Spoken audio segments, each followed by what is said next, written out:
अर्पणोपहत स्वभाव पृच्छामि त्वां धर्म सम्मूढ़ चेतः यच्छ्रेयस्यात् निश्चितं ब्रूहि तन्मयि शिष्यस्तेऽहं शाधि मां त्वां प्रपन्नम् शिष्यस्तेऽहं शाधि मां त्वां प्रपन्नम् शिष्यस्तेऽहं शाधि मां त्वां प्रपन्नम् शिष्यस्तेऽहं शाधि मां त्वां प्रपन्नम्। जय सियाराम। જય સિયારામ. તો આપણે 18મો અધ્યાય ચાલતો હતો અને મને એવું લાગે છે કે આપણે 22 સુધી કર્યા હતા, રાઈટ? 22 શ્લોક કર્યા હતા. હા 22 કર્યા. બરાબર. તો 22 સુધી થઈ ગયું હતું. આગળ જઈએ. કોઈને ક્વેશ્ચન છે 22 પહેલા?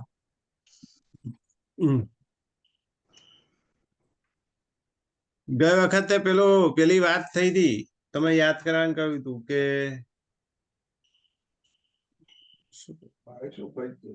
ના પેલું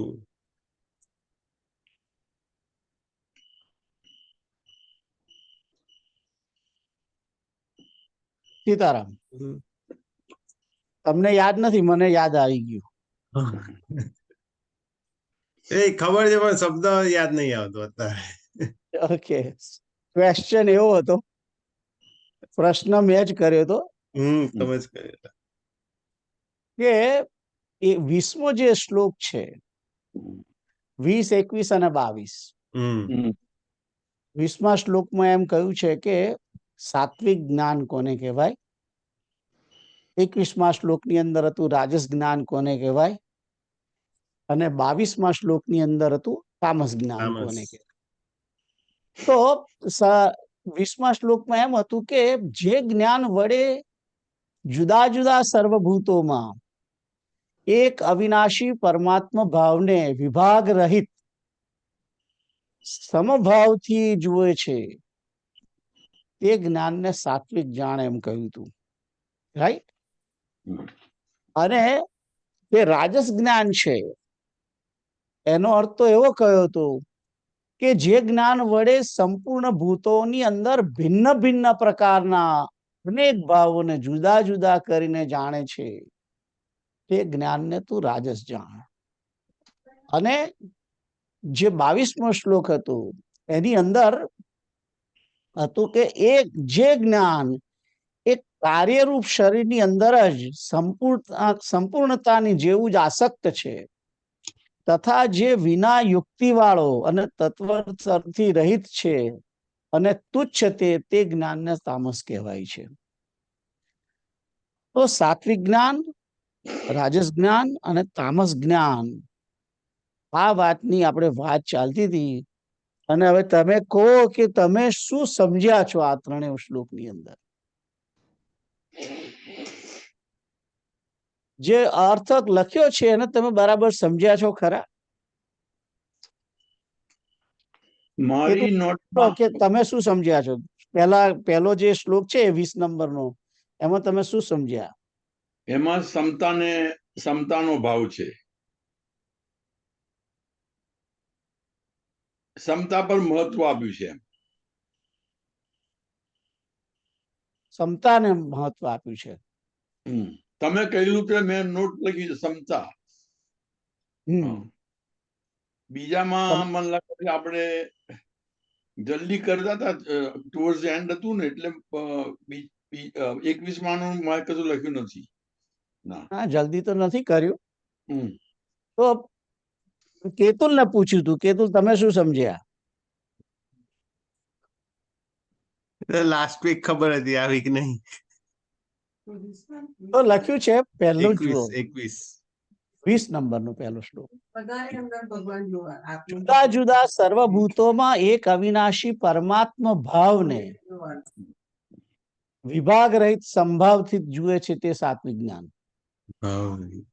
એટલે કે સિયા રામમય સબજગ જાની કરવ પ્રણામ જોરી જુગપાની.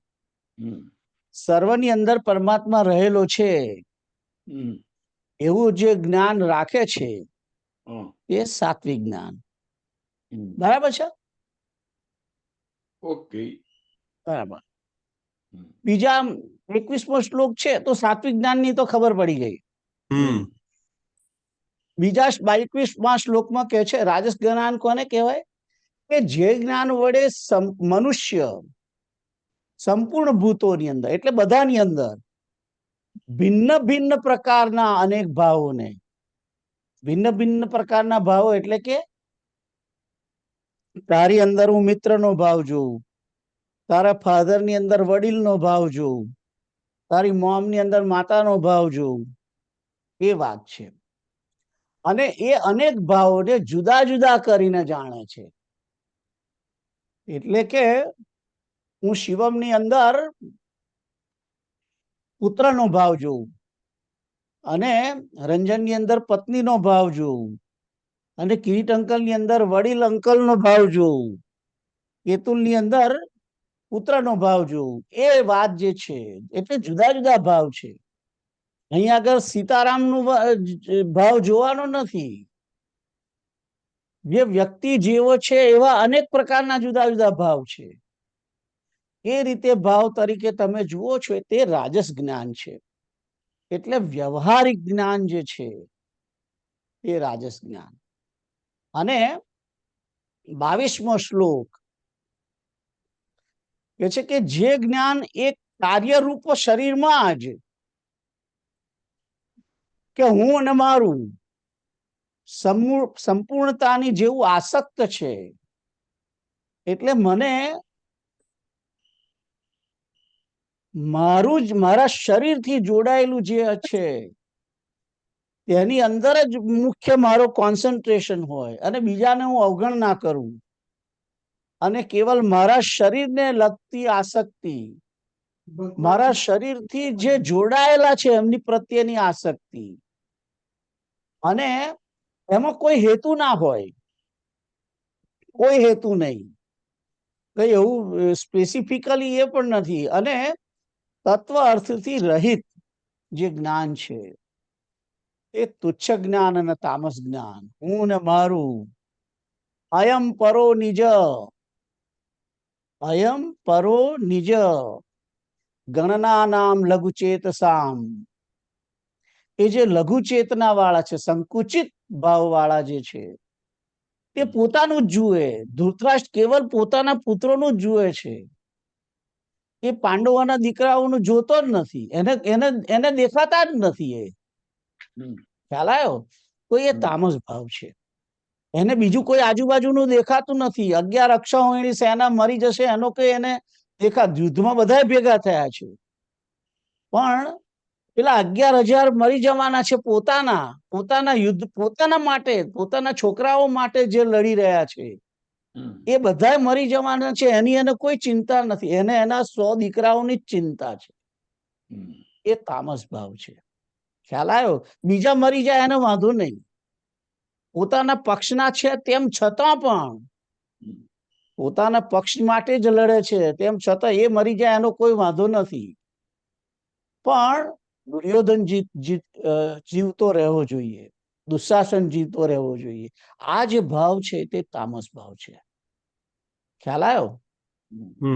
તો સાત્વિક જ્ઞાન, રાજસ જ્ઞાન અને તામસ જ્ઞાન, આ 3 પ્રકારના જ્ઞાન છે. એની વાત અહીં આગળ કરી છે. પણ મેં તમને પ્રશ્ન એ કરેલો કે આથી બીજો કોઈ ભાવ ખરો કે નહીં? તત્વ રજ અને તમથી ઉપરનો બીજો કોઈ ભાવ ખરો કે નહીં? નિર્ગુણનો. નિર્ગુણ. નિર્ગુણ જ્ઞાન કોને કહેવાય? એવો ભાવ ખરો કે નહીં? તો એ નિર્ગુણ ભાવ જે આની અંદર જણાયો તો નથી, કૃષ્ણએ નથી જણાવ્યો. પણ સર્વમ ખલુ ઇદમ બ્રહ્મ, સર્વમ ખલુ ઇદમ બ્રહ્મ, એને નિર્ગુણ જેને જ્ઞાન છે, ભગવાન શુકદેવ જેવા અથવા તો ઋષભદેવ જેવા, એ જે સુખદેવ જેવા છે અથવા તો જે દત્તાત્રેય જેવા અવધૂત પુરુષો છે, ભગવાન દત્તાત્રેય, સુખદેવ અને બ્રહ્મર્ષિ વશિષ્ઠ જેવા, એ જે બધા છે એવા અમુક કોક જ એવા છે, બધા નથી. એ સર્વભૂતોને ભૂત તરીકે જોતા નથી. સાત્વિક ને નિર્ગુણમાં થોડોક ફેર છે. સાત્વિકમાં એમ કે છે કે બધાને જુઓ પણ એની અંદર પરમાત્મા રહેલો છે એમ જુઓ. અને નિર્ગુણ જ્ઞાન વાળો જે છે, જેની અહીં વાત નથી કરી, એને તો કોઈ દેખાતું જ નથી. બ્રહ્મ સિવાય કોઈ દેખાતું જ નથી. એને સર્વત્ર કૃષ્ણના જ દર્શન થાય છે. સાત્વિક ગુણ વાળાને તો એને સાધન કરવું પડે કે આ કેતુલની અંદર રામ રહેલો છે, ગેરી ટંકલના અંદર રામ રહેલો છે, ઘનશ્યામ અંકલના હૃદયની અંદર રામ રહેલો છે, એમ કરી અને પોતે પ્રણામ કરે છે. એટલે પોતે સાધન કરે છે, જ્ઞાનનું સાધન કરે છે. સિયા રામમય સબ જગ જાની, કરઉં પ્રણામ જોરી જુગ પાની. એટલે એની અંદર પેલો આત્મા છે એને હું પ્રણામ કરું છું, રામ રહેલો છે એમ સમજીને પ્રણામ કરું છું. એ સાત્વિક ભાવ છે. પણ નિર્ગુણ ભાવની અંદર એને કોઈ દેખાતું જ નથી. એને નથી પુરુષ દેખાતો, નથી સ્ત્રી દેખાતી, કઈ જ નહીં. એને આખું જગતની અંદર કૃષ્ણનું જ દર્શન થાય છે.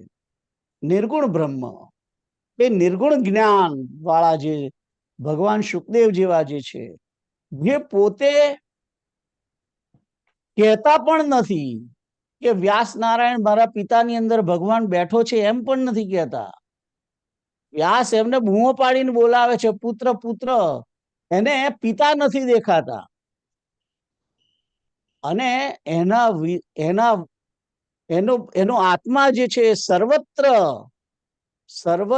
સર્વ પ્રકારના પ્રાણીઓની અંદર ફેલાઈ ગયેલો, એટલો બધો આત્મા ફેલાઈ ગયો છે કે એના માટે વૃક્ષો જવાબ આપે છે. એ પોતે બોલતો જ નથી. સુખદેવજી પોતે બોલતા જ નથી, એમના બદલે વૃક્ષો જવાબ આપે છે. તો કારણ કે ભગવાન સુખદેવ જે છે તે નિર્ગુણ બ્રહ્મની અંદર એટલા બધા ઓતપ્રોત છે કે એમને કૃષ્ણ સિવાય કઈ દેખાતું નથી. એ નિર્ગુણ જ્ઞાન છે. એની અંદર ભૌતિક માયાનો કોઈ એક છાંટો પણ જ્ઞાન નથી. ભૌતિક માયાવી સાત્વિક જ્ઞાનની પણ વાત નથી. ત્રણેય ગુણોથી પર જે વિચારે છે એ જ્ઞાન, નિર્ગુણ જ્ઞાન, જે આ જગતના તત્વોથી પર જુએ છે, પરમાત્માને જ કેવલ દર્શન કરે છે, જે પોતાને પણ જાણતો નથી કે હું સ્ત્રી છું કે પુરુષ છે, એમ પણ નથી જાણતો. ખાલી એટલું જાણે છે છું, હું કોણ છું એ પણ નહીં. અહંકૃત ભાવ પણ નથી એના. તો એ નિર્ગુણ જ્ઞાન છે કે એવા કોઈક જ એવા આત્માઓ જે છે, જે અત્યારે તો કદાચ ઉપલબ્ધ બી નહીં હોય જગતની અંદર. આપણે મહેરાજી નું પદ છે ને, જેને જાણે છે સુખદેવજી જોગી, હે યા એવું કશુંક છે ને?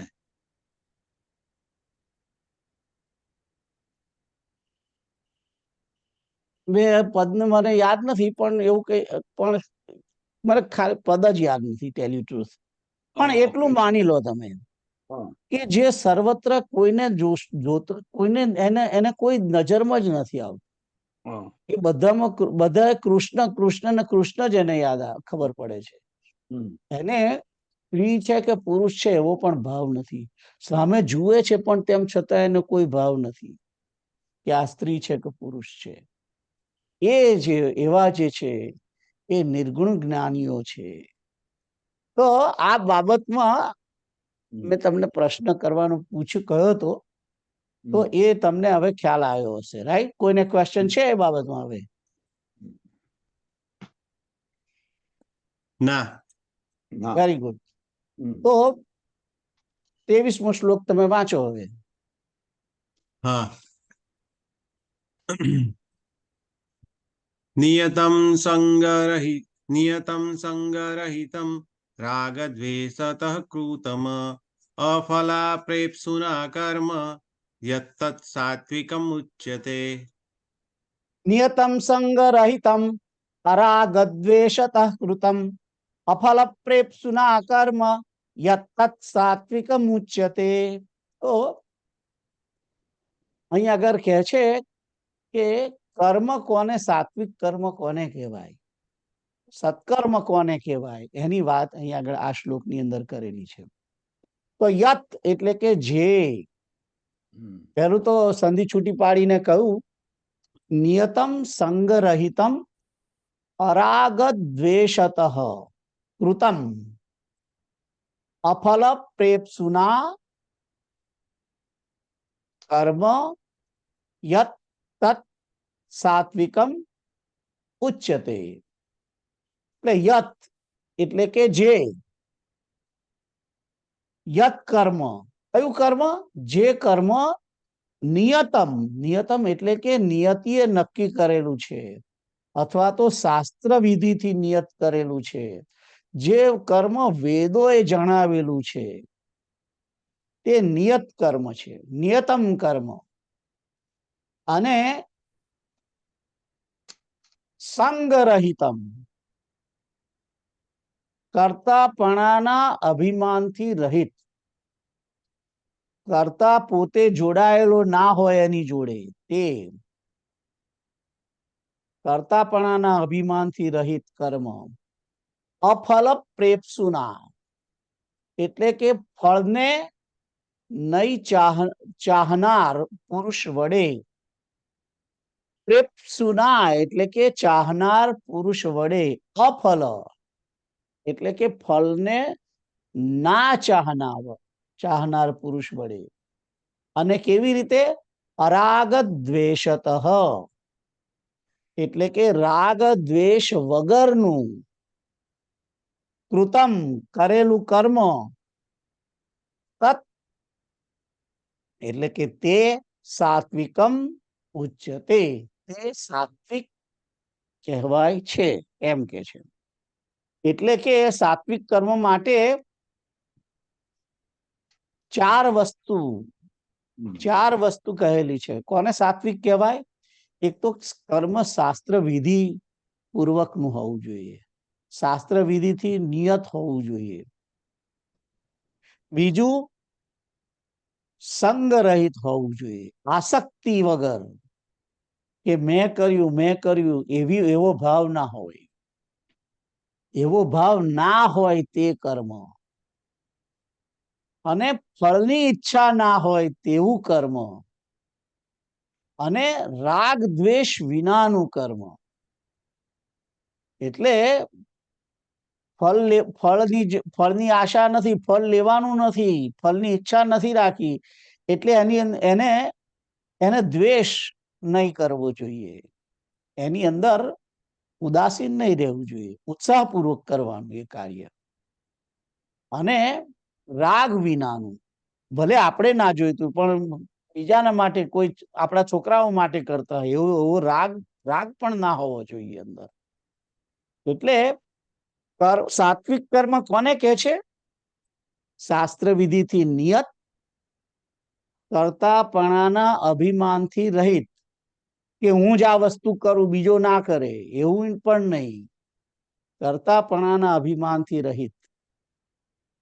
અને ફળની ઈચ્છા રાખ્યા વગર, અને રાગ દ્વેષ વગર, એ સિવાય જે કરેલું કર્મ છે તેને સાત્વિક કર્મ કહેવાય છે. તો સાત્વિક કર્મની વ્યાખ્યા તમને ખબર પડી? હવે આ બાબતમાં કોઈને ક્વેશ્ચન છે? Very good. પછી 24મો શ્લોક જે છે એને કેવી રીતે તમે વાંચો? યત્તુ કામેપ્સુના કર્મ સાહંકારે વા પુનઃ ક્રિયતે બહુલાયાસમ તત ક્રિયતે બહુલાયાસમ તત રાજસમ ઉદાહતમ. યત્તુ કામેપ્સુના કર્મ સાહંકારેણ વા પુનઃ ક્રિયતે બહુલાયાસમ તત્રાજસમ ઉદારુતમ. તો જે સંધિ છૂટી પાડીને યત તું કામે સુના એટલે કામની ઈચ્છા સહિત કર્મ સાહંકારેણ સ અહંકારેણ એટલે કે અહંકાર સહિત વા પુનઃ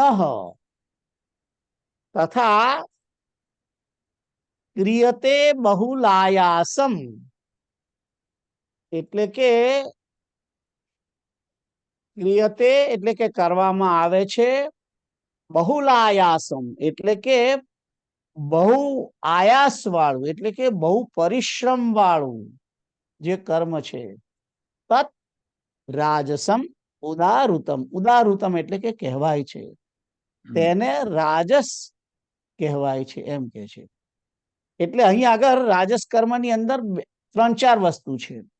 એક તો ઘણા પરિશ્રમ વાળું હોય, તથા ફળને ચાહીને કરવામાં આવે તે, અને અહંકાર યુક્ત કરવામાં આવે તે કર્મ રાજસ છે. 3 વસ્તુ છે. અહંકાર સહિત છે, ફળની ઈચ્છા છે, અને બહુ પરિશ્રમ વડે કરવામાં આવે છે. એ રાજસ કર્મ છે. આપણે જે કઈ પેટને માટે કરીએ છીએ, નોકરી કરીએ છીએ, વેપાર કરીએ છીએ, ખેતી કરીએ છીએ, પશુપાલન કરીએ છીએ, જે કઈ કર્મ કરતા હોઈએ એની અંદર પરિશ્રમ પણ છે, એની અંદર ફળની ઈચ્છા પણ છે કે કઈ પ્રાપ્ત થાય, અને એ અહંકારથી પણ કરવામાં આવે છે કે મેં કર્યું, અમે આટલું ભેગું કર્યું, અમે આ કામ કર્યું, અમે આ મકાન બાંધ્યું. આ બધો પરિશ્રમ, આ બધો અહંકાર, આ બધી ફળની ઈચ્છા એની સાથે એને રાખીને જે કરવામાં આવે છે તેને રાજસ કર્મ કહેવામાં આવે છે. આઈ થિંક આ શ્લોક તો ઈઝી છે સમજવાનો, બધાને ખબર પડે એવી જ છે. રાઈટ? કોઈને ક્વેશ્ચન છે? ના. સારું, આગળનો શ્લોક હું પોતે વાંચું છું. અનુબંધમ ક્ષયમ હિંસામ અનવેક્ષ્ય ચ પૌરુષમ મોહાદારભ્યતે કર્મ યત્તત તામસમ ઉચ્યતે. તો અનુબંધમ, અનુબંધમ એટલે કે પરિણામ હોય, પરિણામ. ક્ષયમ, ક્ષયમ એટલે કે ક્ષય થાય, હાનિ થાય, નુકસાન થાય. હિંસામ એટલે હિંસા. અનવેક્ષ્ય એટલે કે વિચાર્યા વગર કરેલું કર્મ. ચ પૌરુષમ સામર્થ્યને વિચાર્યા વગર.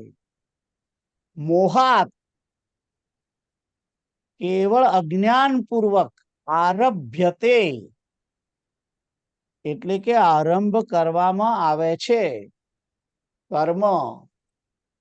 યત એટલે કે જે, તત તે, તામસમ ઉચ્યતે તે કર્મ તામસ કહેવામાં આવે છે. ઉચ્યતે એટલે કે કહેવામાં આવે છે. તો અહીં તામસ કર્મની જે ડેફિનેશન છે એમાં કહે છે કે જે કર્મ પરિણામમાં હિંસા, નુકસાન અને સામર્થ્યને વિચાર્યા વગર કેવલ અજ્ઞાનપૂર્વક, મોહપૂર્વક આરંભ કરવામાં આવે છે તે કર્મ તામસ કહેવાય છે.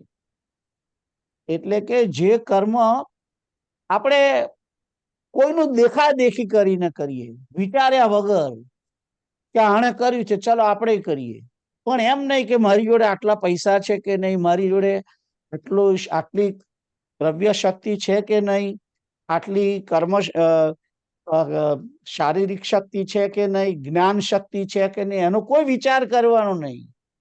મોહપૂર્વક જે કામ કરવામાં આવે અને પરિણામ આખરે એનું પરિણામ શું?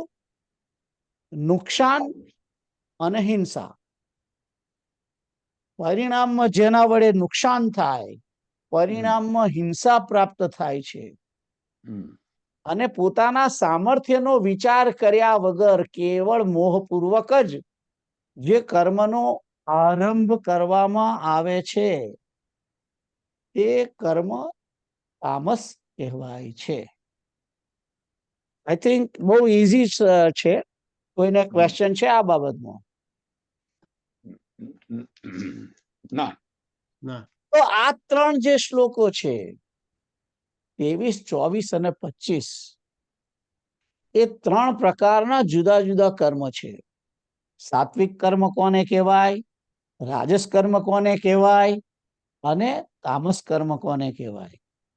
આ ત્રણેય જે શ્લોક છે 23, 24 અને 25, એની અંદર શાસ્ત્ર વિધિથી કરેલું કર્મ, કર્તાપણાના અભિમાનથી રહિત કરેલું કર્મ, ફળની ઈચ્છા વગર કરેલું કર્મ, રાગ દ્વેષ વિના કરેલું કર્મ, એ સાત્વિક કર્મ. અને જે કર્મ પરિશ્રમ વાળું હોય, ફળની ઈચ્છા રાખીને કરવામાં આવે, અહંકાર વડે કરવામાં આવે, તે રાજસ કર્મ છે. અને 25મા શ્લોકમાં કહે છે કે જે પરિણામમાં નુકસાન થાય, હિંસા થાય અને પોતાના સામર્થ્યનો વિચાર કર્યા વગર કેવલ મોહથી કરવામાં આવે, અજ્ઞાનપૂર્વક દેખાદેખીથી કરવામાં આવે, એ કર્મ તામસ છે. તો આ ત્રણેય જે શ્લોક છે, આઈ થિંક બધાને ખબર પડી હોવી જોઈએ કે આ ત્રણેય કર્મ ત્રણ પ્રકારના સાત્વિક કર્મ, રાજસ કર્મ અને તામસ કર્મ કોને કહેવાય, એની અહીં આગળ આ ત્રણેય શ્લોકની અંદર ડેફિનેશન કહેલી છે. હવે આપણે અનવેક્ષ્ય નો જરી એક એના પર થોડું કોને અનવેક્ષ્ય પહેલી વખત અનવેક્ષ્ય એની અંદર મૂળ ધાતુ કઈ છે? ઈક્ષતે. અનઈક્ષતે એટલે કે જોયા વગર, સમજ્યા વગર. ઈક્ષાનો અર્થ સમજણ, જોવું એકચ્યુઅલી. ઓકે. નિરખ્યા વગર. ઈક્ષતેનો અર્થ છે જોયા વગર, જાણ્યા વગર, સમજ્યા વગર. અન શબ્દ છે વિરુદ્ધ અર્થમાં છે. ઈક્ષતે એટલે કે જોઈને, અને અનઈક્ષતે એટલે જોયા વિના, વિચાર્યા વિના, સમજ્યા વિના, એમ એ અર્થ છે એનો. તો ખ્યાલ આવ્યો હવે? સારું. હવે 26, 27 અને 28 આ ત્રણ જે શ્લોક છે એની અંદર ત્રણ પ્રકારના કર્તાની વાત છે. સાત્વિક કર્તા, રાજસ કર્તા અને તામસ કર્તા. તો સાત્વિક કર્તા કોને કહેવાય એની ડેફિનેશન 26મા શ્લોકમાં છે. તો હું વાંચું છું, તમે સાંભળો. મુક્ત સંગો અનહંવાદી ધૃત્યુત્સાહ સમન્વિતઃ સિદ્ધ સિદ્ધ્યો નિર્વિકારઃ કર્તા સાત્વિક ઉચ્યતે. તો કે છે કે મુક્ત સંગ, પહેલો શબ્દ છે મુક્ત સંગ, એટલે કે સંગ વિના, આસક્તિથી રહિત, એમ કે છે. કર્મની અંદર જેને કોઈ આસક્તિ ના હોય, કે ના આ મારે કરવું જ છે, કરવું જ છે એવું નહીં. કોઈ એમ કે ના તારે આ કામ નથી કરવાનું, પેલું કરો, સારું કઈ વાંધો નહીં, હું પેલું કામ કરીશ, એ કરતા સાત્વિક. એમ. અનહંવાદી, વાદી એટલે કે બોલનાર, વાદી. અહમવાદી એટલે અહંકારની ભાષા બોલનારો. અને અનહમવાદી એટલે અહંકારના વચન ના બોલવા વાળો. એમ ના કે ના હું જ કરીશ, હું કરી શકું એમ છું, હું કરવાનો છું, હું આ કરીશ, હું પેલું કરીશ, હું કામ કરીશ, હું તેમ કરીશ, એ જે છે તે અહંકારના વચન બોલવા વાળો છે. જેમ પેલો વિભીષણ રામચરિત માનસની અંદર કહે છે ને, કાલ સવારે મારું કર્મ જોજો કે છે રાવણને, કે હું શું કરું છું જોજો હવે તમે. મેં યજ્ઞ વડે જે રથ જગદંબા જોડે પ્રાપ્ત કર્યો છે એ લઈને હું જઈશ, કાલે મારું કર્મ જોજો. એ અહંકાર કર્મ છે, અહંકાર બોલવા વાળો વિચર છે. પછી પણ આ અનહમવાદી છે, અહંકારના વચન ના બોલવા વાળો. પછી છે ધૃત્યુત્સાહ સમન્વિત. ધૃત એટલે કે ધૈર્ય, જેને ધારણ કરવામાં આવે છે તે ધીરજ વાળો. અને ઉત્સાહ સમન્વિત, સમન્વિત એટલે યુક્ત, સાથે ધૈર્ય અને ઉત્સાહ સાથે જે કર્મ કરે છે તે કરતા. ત્યાર પછી છે સિદ્ધ્ય અસિદ્ધ્યો નિર્વિકાર. કે છે કે સિદ્ધિ અને અસિદ્ધિ એની અંદર જેને કોઈ વિકાર નથી, હર્ષ પણ નથી ને સુખ પણ નથી. કાર્ય સિદ્ધ થાય તો હર્ષ પણ ના થાય, અને કાર્ય સિદ્ધ ના થાય તો એને દુઃખ પણ ના થાય. એવો જે છે સિદ્ધ્ય સિદ્ધ્યો નિર્વિકાર, વિકાર વિનાનો.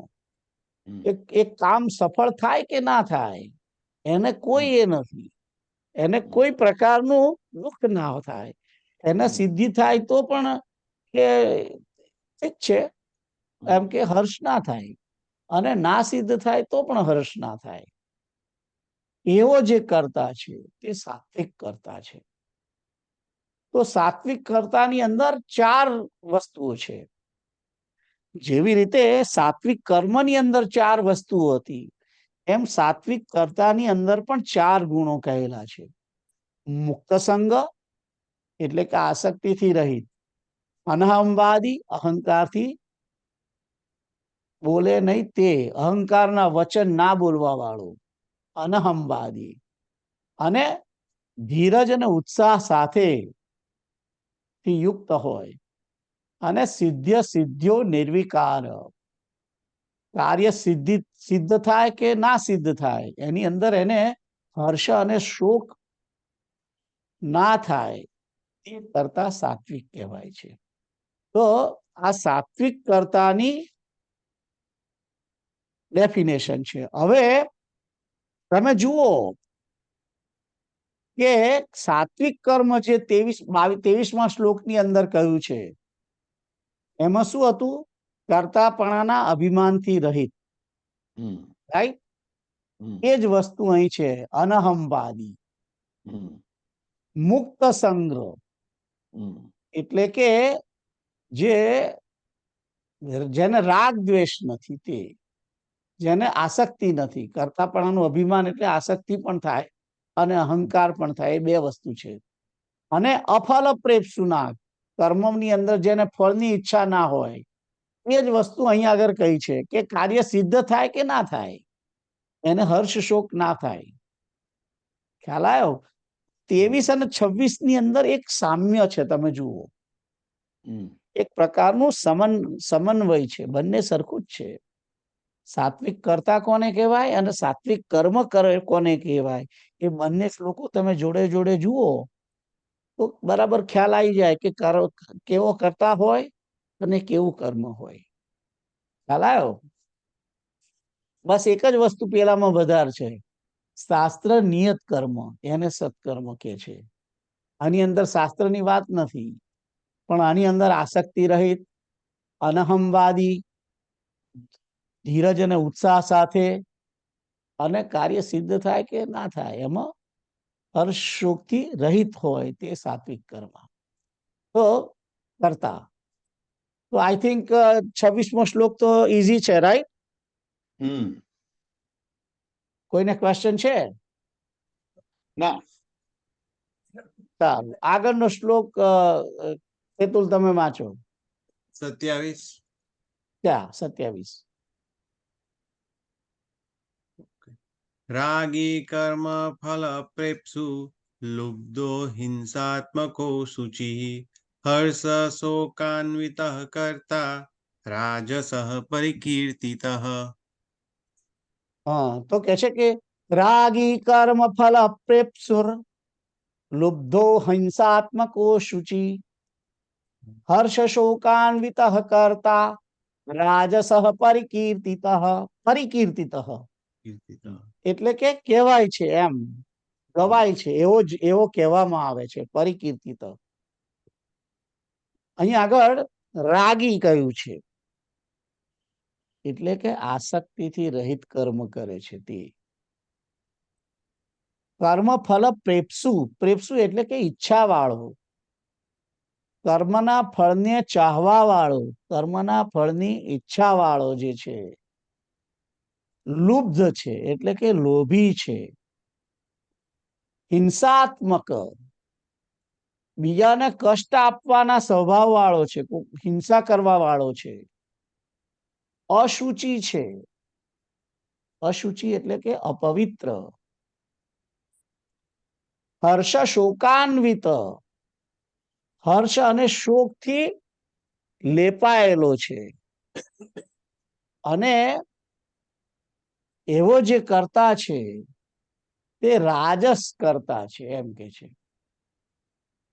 તો અહીં રાજસ કર્તાની અંદર ફળની ઈચ્છા રાખવા વાળો, આસક્તિ વાળો, લોભી, બીજાને કષ્ટ આપવા વાળો, અપવિત્ર અને હર્ષ શોકથી યુક્ત, આવો જે કર્તા છે તે રાજસ કર્મ કરતા છે. હવે એની જોડે જોડે તમે રાજસ કર્મ જુઓ તો રાજસ કર્મમાં હતું કે બહુલાયાસમ, પરિશ્રમ વાળો. પરિશ્રમ વાળો જે છે એ બીજાને કષ્ટ આપવા વાળો, પોતે કષ્ટ લે અને બીજાને પણ કષ્ટ આપે. અને જે કામેપ્સુના, કામેપ્સુના એટલે કે ફળને ઈચ્છા વાળો, અહીં આગળ કર્મ ફલ પ્રેપ્સુ એમ લખ્યું છે એટલે ફળને ઈચ્છા વાળો, ચાહનારો. લુબ્ધ જે છે તે એડિશનલ અહીં વસ્તુ છે, લોભી છે. હિંસાત્મક એડિશનલ છે, રાઈટ. અપવિત્ર, અપવિત્ર પાછું એ પણ એડિશનલ છે. અને હર્ષશોકથી લેપાયેલો છે. હર્ષ અને શોક પણ થાય, એને પગાર ના મળે તો શોક પણ થાય, અને પ્રમોશન મળે તો હર્ષ થાય. અને લોભી હોય, કર્મનું ફળ ઈચ્છવા વાળો હોય, આસક્તિપૂર્વક કરે, ના મારે આ કરવાનું છે એમ આસક્તિ રાખીને કરે, આવો જે કરતા છે તે રાજસ કરતા છે, એમ કે છે. તો 20મો જે 27મો શ્લોક જે છે તે રાજસ કર્તાની ડેફિનેશન, એની અંદર એડિશનલમાં છે અશુચિ એટલે અપવિત્ર, અને હર્ષ શોકથી છવાયેલો, હર્ષ શોકથી લેપાયેલો જે છે તે, એવો જે કરતા એ રાજસ કરતા છે. તો આઈ થિંક 27મો શ્લોક પણ ઈઝી હતો, તમને કદાચ ખબર ના પડે એવું તો છે નહીં આમાં, રાઈટ? સમજાય એવો જ છે ને? હા. આગળનો શ્લોક તો કીટ અંકલ તમે વાંચો. અયુક્ત પ્રાકૃત સ્તબ્ધ સઠ નૈષ્કૃતિક અલસ વિષાદી દીર્ઘ સૂત્રી ચ કર્તા તામસ ઉચ્યતે. તો અહીં આગળ તામસ કર્મ કરતા કોને કહેવાય એની ડેફિનેશન છે.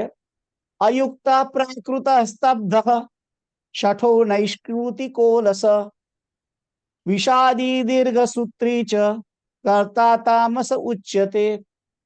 તો છેલ્લી જે કડી છે કર્તા તામસ ઉચ્યતે, તો સહેલી ખબર પડે એવી છે કે એને તામસ કરતા કહેવાય છે. હવે કે છે કે અયુક્ત, અયુક્ત એટલે કે જે કર્મની અંદર જોડાયેલો જ નથી,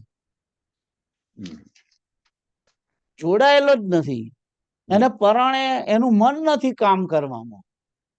કામ તો કરે છે, કર્તા તરીકે કામ કરે છે, પણ એનું ધ્યાન એમાં નથી, અયુક્ત, જોડાયેલો નથી, એનું ચિત્ત એમાં જોડાયેલું જ નથી જરાય, એનું મન છે જ ની અંદર, એટલે કે જોડાયા વગરનું. પ્રાકૃત,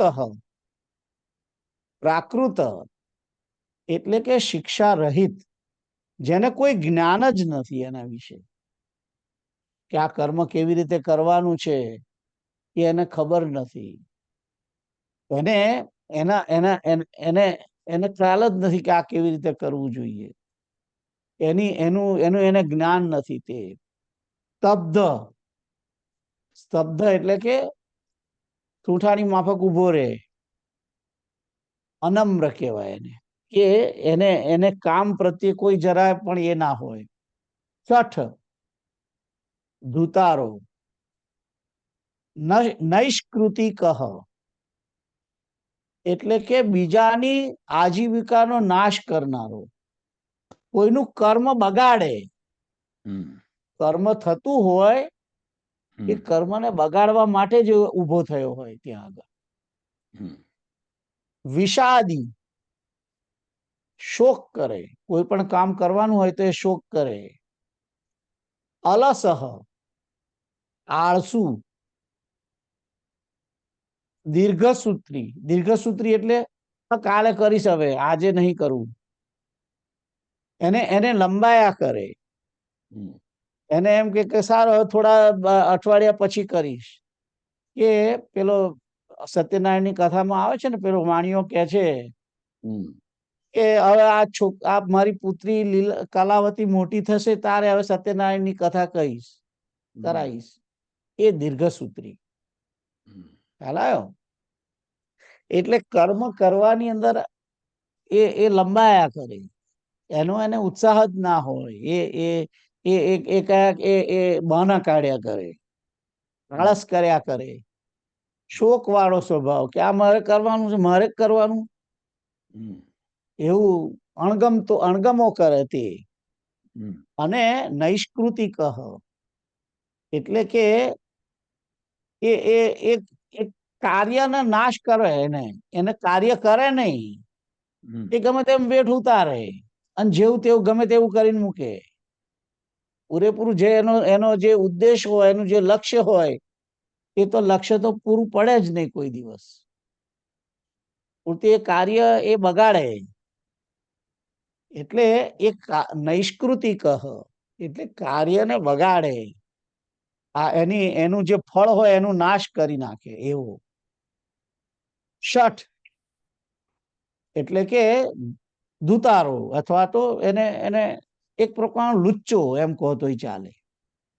સ્તબ્ધ, ઉભો રે, કામ કરવાનું હોય તો ઉભો રે, પેલા એનું માફક, જાણે એને ખબર ના હોય એમ.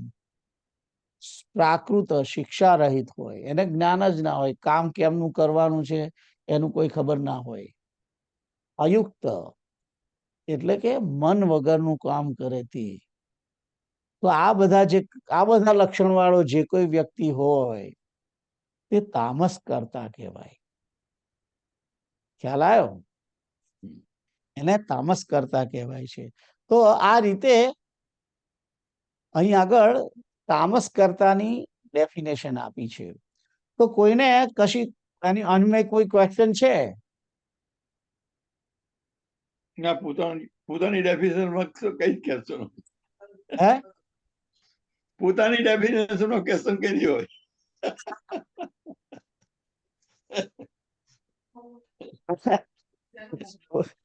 એમ નહીં, તો કદાચ કોઈને ખબર ના પડે. જો કે બધાને ખબર પડે એવી જ હોય છે, કારણ કે આ બધા આપણા જ લક્ષણો છે બધાના. મારા પણ છે, તમારા પણ, બધાના છે. દરેકને કઈ ને કઈ પ્રત્યે અણગમતો હોય કોઈ કામ કરવામાં. ખ્યાલ આવ્યો? એટલે કારણ કે કર્મ એવું હોય, અથવા તો એને માણસ ઘણી વખત ટોટલી આળસુ જ હોય, એને કશું કરવું જ ના હોય, દીર્ઘસૂત્રી હોય, એને કરવું પડે તો એ શોક કરે, ચિંતા કરે, એને કે મારે જ કરવાનું, અને કામ બગાડે. આવો જે વ્યક્તિ છે લુચ્ચો, અને મન જોડ્યા વગરનો, એને કોઈ કામની ખબર ના હોય, જ્ઞાન વગરનો, આ બધું જે છે તે તામસ કરતા છે. હમ. તો આજે આપણે 3-4 વસ્તુ જોઈ કે 3 પ્રકારના કર્તાની વાત કરી આપણે, હમ. અને 3 પ્રકારના કર્મની વાત કરી. હમ. હવે જોઈએ છીએ તો આમાં તો કોઈને પ્રોબ્લેમ નથી, રાઈટ? ના. સારું, હવે આગળ જોઈએ. જે આગળનો જે શ્લોક છે કેતુલ તમે વાંચો, 29મો. હા, 29મો. ઓકે. બુદ્ધેર્વેદમ ધૃતેશ્ચૈવ ગુણતસ્ત્રિવિધમ શૃણુ પ્રોચ્યમાનમશેષેણ પૃથક્ત્વેન ધનંજય. તો આ શ્લોક બુદ્ધૈર્ભેદમ ધૃતૈશ્ચૈવ ગુણતસ્ત્રિવિધમ શૃણુ પ્રોચ્યમાનમ અશેષેણ પૃથક્ત્વેન ધનંજય. અહીં આગળ ધનંજય શબ્દ જે છે તે અર્જુનનું નામ છે. ધનંજય એટલે કે ધનુષ્ય વડે જે જય કરનારો છે તે ધનંજય. અર્જુનનું નામ એક પ્રકારનું સંબોધન છે. સારું, હવે આગળ આનો જે સંધિ છૂટી પાડીને શું કે છે? બુદ્ધૈહિ ભેદમ ધૃતૈ ચ એવ. ધૃતૈશ્ચૈવ ચૈવ છે, એમાં ધૃત ચ એવ, ધૃતે ચ એવ. પછી છે ગુણતઃ ત્રિવિધમ શૃણુ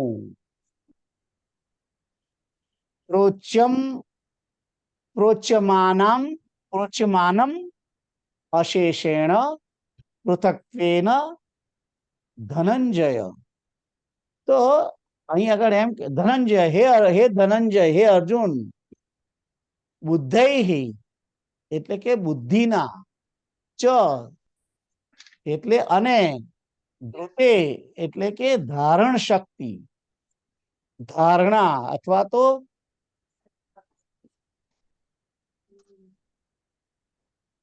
ધીરજ. સમજણ, એકચ્યુઅલી એનો અર્થ છે સમજણ. ધારણ શક્તિ એટલે સમજણ. એવ ગુણતઃ ત્રિવિધમ. એવ એટલે કે પણ, ગુણતઃ એટલે કે ગુણોના ભેદ લીધે, ત્રિવિધમ 3 પ્રકારના, ભેદમ 3 પ્રકારના ભેદ, અશેષેણ એટલે પૂરેપૂરી રીતે, સંપૂર્ણતાથી, પૃથક્ત્વેન એટલે કે જુદા જુદા, પ્રોચ્યમાનમ એટલે કે કહેલા, શૃણુ સાંભળ. કે છે કે બુદ્ધિ અને ધારણ શક્તિના પણ ગુણ અને ભેદના કારણે 3 પ્રકારના ભેદ સંપૂર્ણતાથી જુદા જુદા કહેલા મારી પાસેથી સાંભળ, એમ કે છે. એટલે હવે આમ કે છે કે હવે તું 3 પ્રકારની બુદ્ધિ અને 3 પ્રકારની ધૃતિ એને તું મારી જોડેથી સાંભળ. જુદી જુદી રીતે, જુદા ગુણના ભેદ વડે, એટલે કે ગુણો કયા? 3, સાત્વ, રજ અને તમ. આ 3 પ્રકારના ગુણોના ભેદથી પૂરેપૂરી રીતે જુદા જુદા મારી પાસે સાંભળ, એટલે કે જુદી જુદી રીતે સાંભળ. એટલે કે 3 પ્રકારની બુદ્ધિને પહેલા સાંભળ, પછી 3 પ્રકારના ધૈર્યને સાંભળ, એમ વાત કરી છે. તો અહીં આગળ આ સિમ્પલ એકદમ સહેલો શ્લોક છે. એ છે કે હવે હું તને 3 પ્રકારની બુદ્ધિ અને 3 પ્રકારની જે ધારણ શક્તિ, ધૃતિ, એને તું મારી જોડેથી સાંભળ. જુદા 3 પ્રકારના ભેદ વડે, એટલે કે સાત્વિક, રાજસ અને તામસ, એમ 3 પ્રકારની તું મારી પાસેથી સાંભળ. તો આ શ્લોકની અંદર કોઈને ક્વેશ્ચન છે?